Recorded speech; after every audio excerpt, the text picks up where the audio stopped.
Pasukan pertahanan Israel mengklaim berhasil menangkap 3 anggota pasukan elit Raduan Hizbullah. Ketiganya Israel temukan di sebuah terowongan di bawah gedung di Lebanon Selatan.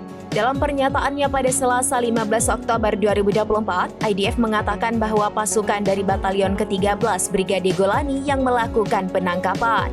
Mereka mengaku menemukan 3 anggota Hizbullah itu sedang bersembunyi di terowongan yang penuh senjata. Tentara IDF mengatakan mereka bersembunyi di terowongan bersama banyak senjata dan peralatan yang dibutuhkan untuk bertahan lama.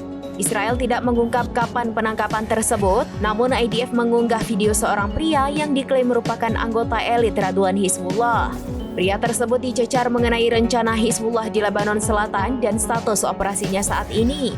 Dalam hasil interogasi Israel terhadap sejumlah anggota Hizbullah tersebut mengatakan bahwa anggota Hizbullah disebut banyak yang melarikan diri dari pertempuran. Interogasi awal diungkap oleh lembaga penyiaran Israel KAN sebagaimana dikutip Jerusalem Post pada Rabu 16 Oktober. Laporan itu mengatakan bahwa penyidik lapangan dari Unit 504 di Intelijen Militer mencecar 3 pejuang Hizbullah yang ditangkap pada Selasa. Ketiga anggota Hizbullah pun terpaksa memberikan informasi penting kepada otoritas Israel. Salah satu anggota Hizbullah bernama Wadah Kamal Yunis mengakui bahwa banyak rekannya yang melarikan diri. Kepanikan di kalangan Hizbullah muncul setelah pembunuhan Sekjen Hizbullah Hasan Nasrallah oleh Israel. Ia juga menggambarkan bahwa unit Raduan takut pada pasukan Israel. Dalam interogasi itu, Yunis juga mengungkap sejumlah rencana Hizbullah, termasuk rencana untuk membalas serangan dan bergerak ke wilayah Galilea Israel.